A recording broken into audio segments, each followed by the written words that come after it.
여러분의 인생에서 가장 값비싼 물건은 무엇이었나요? 집? 자동차?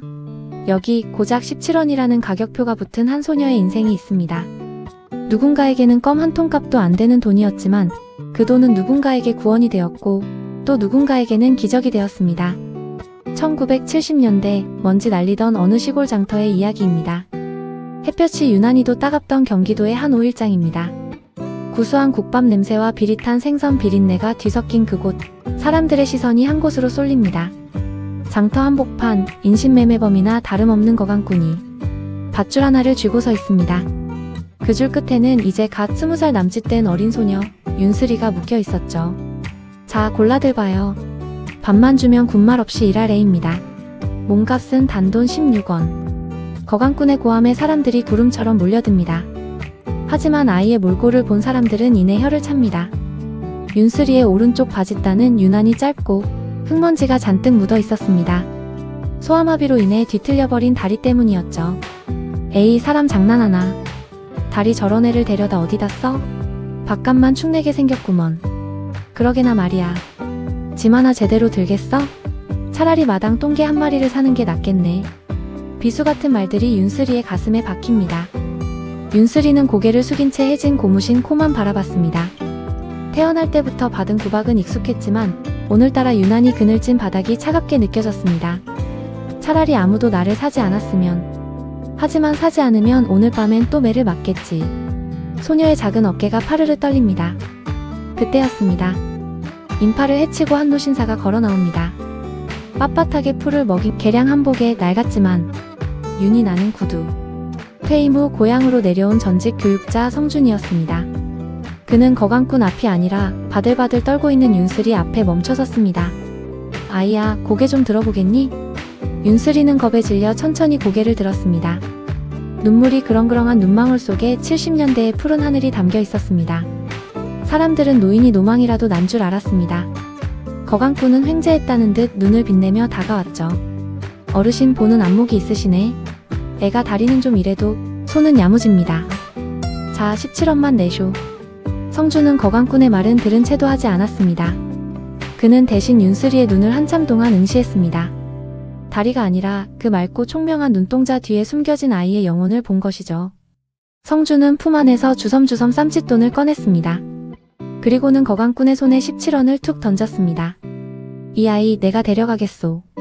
줄 푸시오. 사람들이 웅성거립니다. 세상에, 저런 천덕꾸러기를 돈 주고 사다니. 집안 망조 들려고 작정했나 보네. 성준은 아랑곳하지 않고 지팡이를 짚은 채 윤슬이에게 손을 내밀었습니다. 가자꾸나. 우리 집엔 할 일이 많단다.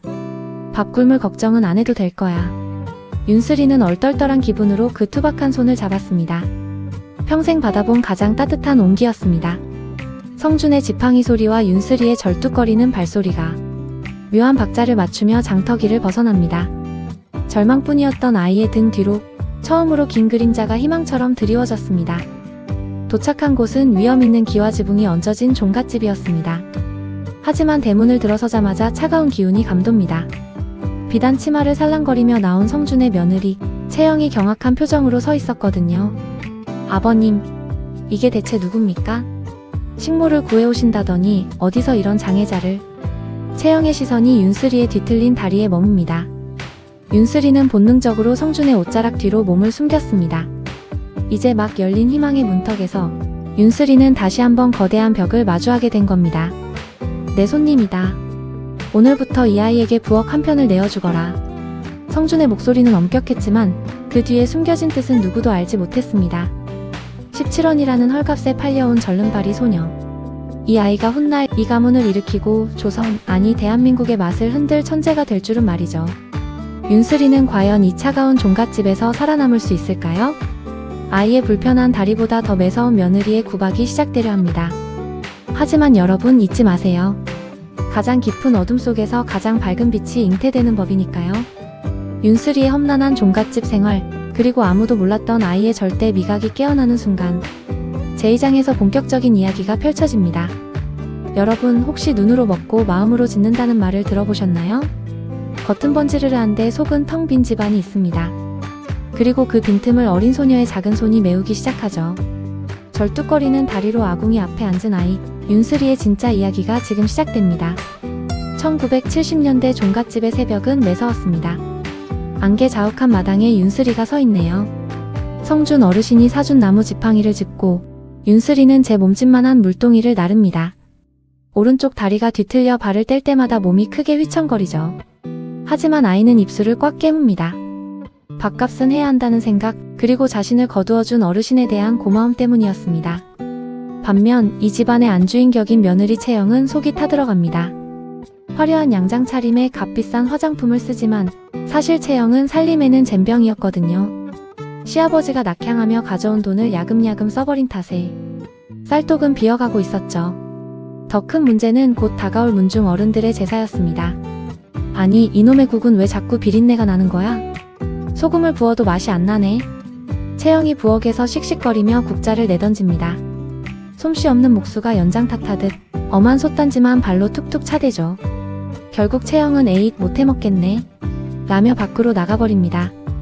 부엌엔 버려진 시래기와 누렇게 뜬 무청, 그리고 간이 안 맞아 멀건 국물만 덩그러니 남았습니다. 그때 그림자처럼 윤슬이가 부엌으로 스며듭니다. 아이는 바닥에 떨어진 무청 조각들을 소중히 주워 올립니다. 누군가에겐 쓰레기였지만 굶주림을 아는 윤슬이에겐 귀한 식재료였죠. 윤슬이는 아궁이 앞에 앉았습니다. 다리가 불편하니 서서 하는 일보다 불 앞에 앉아있는 게 오히려 편했죠. 아이는 땔감을 밀어넣으며 불의 세기를 조절합니다. 탁, 타작, 장작 타는 소리가 경쾌한 음악처럼 들립니다. 윤슬이는 며느리가 버린 시래기를 찬물에 헹궈 떫은 맛을 빼냅니다. 그리고 쌀뜨물에 된장 한 술을 풀어 뭉근하게 끓이기 시작하죠.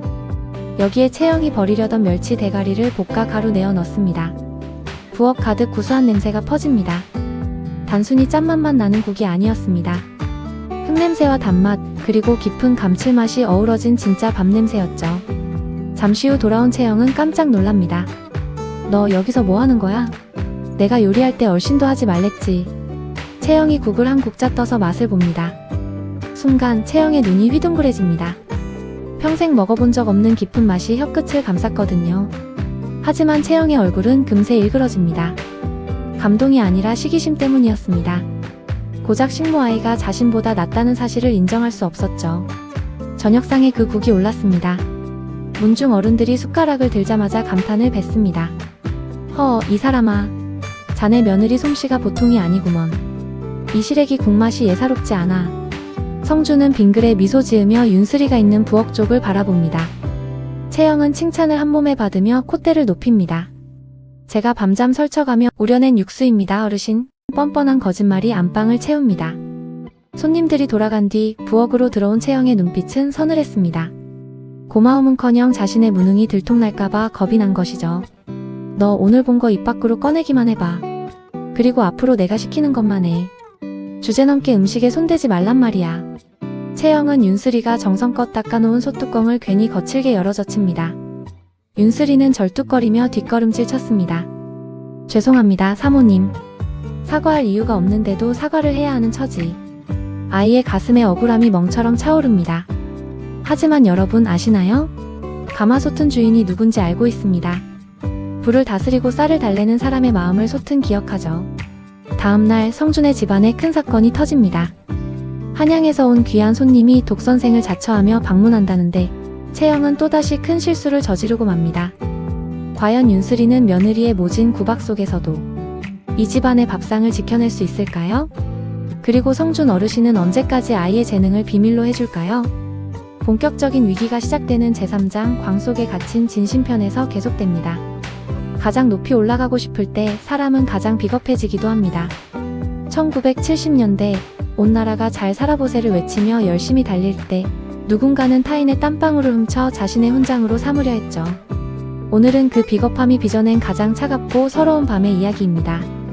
종갓집 마당이 새벽부터 분주합니다. 중앙부처에서 고위직 특사가 마을 시찰차 성준의 집을 방문하기로 했거든요. 며느리 채영에게는 이 기회가 동아줄과 같았습니다. 남편의 출세와 가문의 부흥이 이 한 끼 식사에 달려있다고 믿었으니까요. 하지만 정작 음식을 만드는 건 채영이 아니었습니다. 다리가 불편한 어린 윤슬이가 밤새 아궁이 앞을 지켰죠. 아이는 졸음을 쫓으며 흙이 잔뜩 묻은 더덕을 일일이 깠습니다. 손끝은 아리고 허리는 끊어질 듯 했지만 귀한 손님이 오신다는 말에 정성을 다했습니다. 마침내 아침이 밝았습니다. 김이 모락모락 나는 더덕 약선탕이 완성됐죠. 향긋한 더덕향이 온 집안을 감쌉니다. 그런데 고생한 윤슬이에게 돌아온 건 칭찬이 아니었습니다. 채영은 손님들이 도착할 시간이 되자 윤슬이의 팔목을 거칠게 잡아 끌었습니다. 너 이 행색을 좀 봐라. 손님들 오시는데 재수없게 절뚝거리는 꼴 보일 셈이야? 가문을 망치고 싶어? 아, 사모님. 시끄러워. 손님들 가실 때까지 여기 딱 붙어 있어. 채영은 윤슬이를 어둡고 눅눅한 뒤편 광속으로 밀어 넣었습니다. 그리고는 밖에서 굵은 자물쇠를 채워버렸죠. 차가운 흙바닥에 주저앉은 윤슬이는 문틈으로 들어오는 가느다란 빗줄기를 보며 숨을 죽였습니다. 자신이 밤새 정성껏 끓인 국 냄새가 멀리서 들려오는 손님들의 웃음소리와 섞여 들어왔습니다. 사랑채에서는 연신 감탄이 터져나왔습니다. 특사는 국물을 한 모금 들이켜더니 눈을 크게 뜹니다. 이거 놀랍군요. 더덕의 쓴맛은 간데없고 깊은 단맛과 향이 살아있어요. 이 귀한 음식을 대체 누가 만드신 겁니까? 부끄럽습니다만 제가 밤새 산에서 캔 더덕을 하나하나 손질해 올린 것입니다. 나라실 하시느라 기력이 쇠하셨을까봐 마음을 좀 썼지요. 거짓말은 술술 나왔습니다. 성주는 산 끝머리에서 그 광경을 묵묵히 지켜보고 있었습니다. 며느리의 하얀 손이 밤새 더덕을 만진 손이 아니라는 것쯤은 이미 알고 있었죠. 그때였습니다. 특사가 예리한 질문을 던집니다. 이 탕에서 은은한 단맛이 나는데 혹시 설탕을 쓰지 않고 무엇으로 맛을 내셨습니까? 이 비법이야말로 우리 새마을 요리 보급 사업에 꼭 필요할 것 같군요. 채영의 안색이 순식간에 창백해졌습니다. 더덕을 넣었다는 것만 알지 윤슬이가 몰래 넣은 배즙과 꿀의 배합은 꿈에도 몰랐으니까요. 당황한 채영은 말을 더듬기 시작합니다. 그러니까 산사나무 열매를 조금 넣었나 봅니다. 얘야, 이 맛은 산사가 아니다. 정말 네가 만든 게 맞느냐? 시아버지의 추궁에 채영은 벼랑 끝으로 몰렸습니다. 그러자 그녀는 최악의 선택을 하고 맙니다. 자신의 무지를 덮기 위해 광 속에 갇힌 아이를 이용하기로 한 것이죠. 아버님. 사실은 저기 식모로 들인 아이가 주방 물건을 훔쳐 달아나려 하기에 제가 광에 가두어 두었습니다.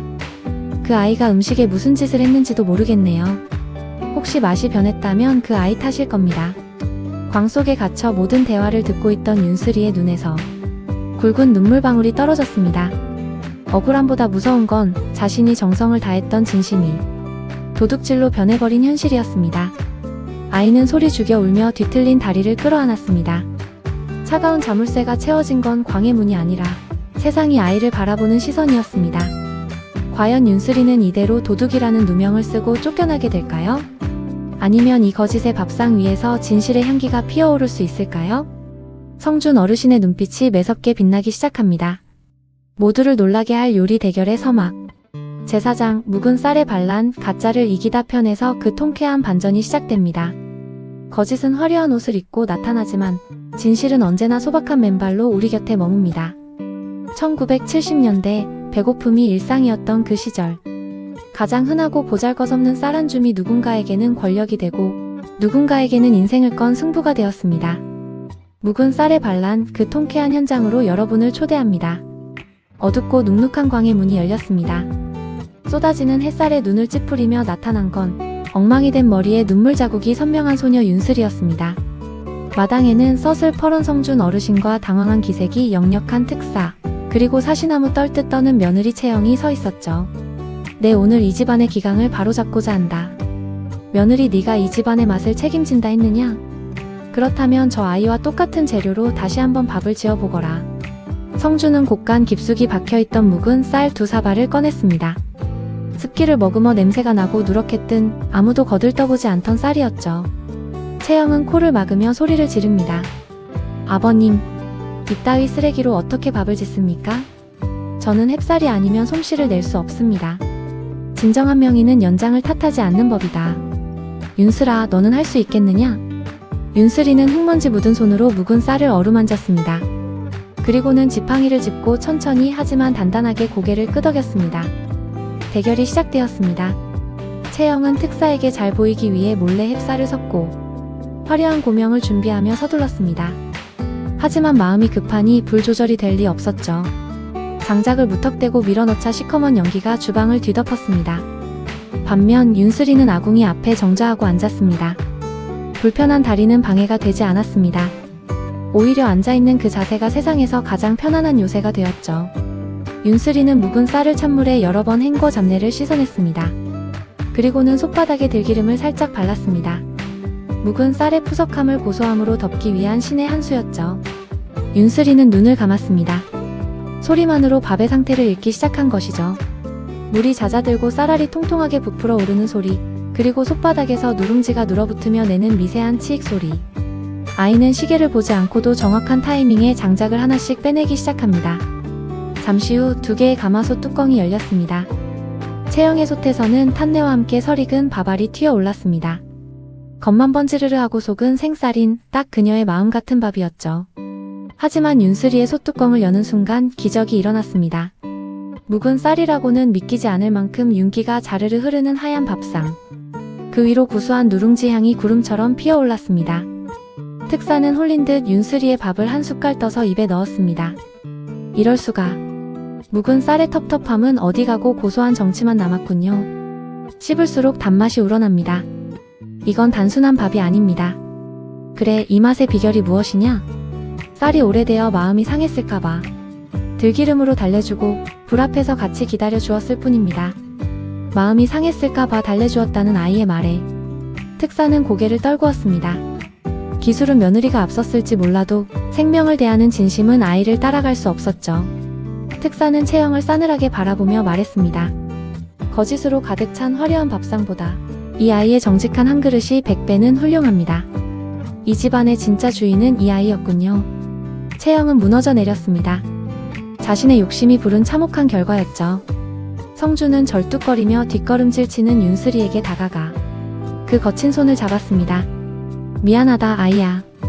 내 다리가 아니라 내 눈이 멀어. 너의 고통을 보지 못했구나. 이제 이 지팡이는 버려도 좋다. 내 오늘부터 너의 든든한 다리가 되어주마. 성준의 눈물이 윤슬이의 손등에 떨어졌습니다. 17원짜리 식모로 팔려왔던 소녀. 하지만 그 아이는 오늘 세상에서 가장 귀한 대접을 받는 요리사로 다시 태어났습니다. 가짜가 물러가고 진실이 승리한 순간 종갓집 마당에는 70년대의 따스한 노을이 축복처럼 내리쬐었습니다. 하지만 승리는 시작일 뿐입니다. 이제 윤슬이는 더 넓은 세상을 향해 걸어가야 하니까요.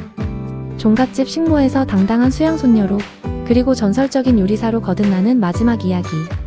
제5장 황금 벌판의 윤슬 향기가 되다 편에서 이 감동의 대장정이 마무리됩니다. 여러분, 비온 뒤에 땅이 더 굳어진다는 말을 믿으시나요? 거센 비바람을 견뎌낸 꽃일수록 그 향기는 더 멀리, 더 깊게 퍼지는 법입니다. 17원이라는 값어치로 매겨졌던 한 소녀의 인생이 어떻게 온 마을을 품는 커다란 나무로 성장했을까요? 그 찬란하고도 뭉클한 마지막 이야기를 들려드립니다. 요리 대결이 끝난 후 성준 어르신의 집에는 긴 침묵 대신 새로운 공기가 감돌기 시작했습니다. 가장 큰 변화는 며느리 채영이었죠. 화려한 양장 대신 수수한 무명 앞치마를 두른 그녀가 윤슬이 앞에 섰습니다. 평생 고개를 숙일 줄 몰랐던 그녀의 어깨가 떨리고 있었죠. 윤슬아, 내가 미안했다. 내 다리가 아니라 내 눈먼 욕심이 너를 가두고 있었구나. 이 못난 나를 용서해주겠니? 윤슬이는 대답 대신 채영의 거친 손을 맞잡았습니다. 어린 윤슬의 손에는 이미 무수한 흉터와 굳은 살이 박여 있었지만 그 손은 원망이 아닌 용서의 온기를 품고 있었죠. 미움은 미움으로 갚는 것이 아니라 따뜻한 밥 한 끼의 정으로 녹이는 것임을 아이는 이미 알고 있었습니다. 성준 어르신은 결단을 내렸습니다. 그는 서랍 깊숙이 보관했던 거강꾼과의 계약서를 꺼내 들었습니다. 사람들은 그가 서류를 불태울 것이라 예상했죠. 하지만 성준은 모두가 보는 앞에서 그 서류를 갈갈이 찢어 하늘로 날려보냈습니다. 그리고는 붓을 들어 정갈한 글씨로 새로운 가족의 이름을 써내려갔습니다. 오늘부터 너는 이 집안의 식모가 아니다. 내 가문의 정신을 이을 당당한 손녀 소윤슬이다. 성준은 윤슬이를 자신의 호적에 올렸습니다. 성도 없던 아이에게 윤슬이라는 이름 앞에 성을 붙여주고 세상을 향해 걸어 나갈 튼튼한 성을 지어준 것이죠. 그날 밤 윤슬이는 지팡이를 머리맡에 두고 잠이 들었습니다. 더 이상 꿈속에서도 절뚝거리며 도망치지 않아도 되는 평온한 밤이었습니다. 시간은 흘러 1970년대 후반. 대한민국은 눈부시게 변해갔습니다. 좁았던 흙길은 포장도로가 되었고 아궁이 대신 현대적인 주방 기구들이 들어섰죠. 그 변화의 물결 속에 한 여성이 서 있습니다. 하얀 조리복을 갖춰 입고 가슴에는 조리사 자격증을 당당히 단 청년, 바로 윤슬입니다. 성인이 된 윤슬은 여전히 다리를 절뚝입니다. 하지만 그녀의 걸음걸이는 더 이상 위축되어 있지 않습니다. 오히려 그 리듬감 있는 발소리는 주변 사람들에게 안도감을 주죠. 그녀가 향한 곳은 자신이 처음 팔려왔던 그 낡은 장터였습니다. 윤슬은 그곳에 작은 국밥집을 열었습니다. 간판도 없는 집이었지만 매일 아침 구수한 고기 삶는 냄새와 갓 지은 밥 냄새가 장터를 가득 채웠습니다.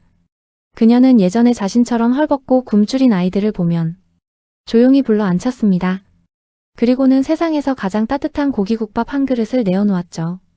천천히 먹으렴. 다리가 조금 불편하다고 해서 네가 가야 할 길까지 뒤처지는 건 아니란다. 남들보다 조금 늦게 도착할 뿐이지 목적지는 변하지 않아. 여러분, 우리 인생에도 가끔은 자물쇠가 채워진 광 속에 갇힌 것 같은 순간이 찾아옵니다. 남들보다 뒤처진 것 같고 내 결점만 크게 보일 때가 있죠. 하지만 기억하세요. 17원짜리 절름발이 식모아이도 진심 어린 밥 한 그릇으로 세상을 감동시켰습니다. 다리가 불편한 것은 조금 천천히 걷는 것일 뿐 목적지에 도달하지 못하는 것이 아닙니다. 오히려 천천히 걷기에 남들이 보지 못하는 길가의 꽃을 보고 흙의 숨소리를 들을 수 있는 법이죠. 오늘 여러분의 하루도 조금 느리더라도 윤슬이의 밥상처럼 따뜻한 진심으로 채워지길 바랍니다. 지금까지 황금 벌판의 윤슬 다리로 짓는 밥상이었습니다. 구독과 좋아요로 윤슬이를 응원해주세요. 시청해주셔서 감사합니다.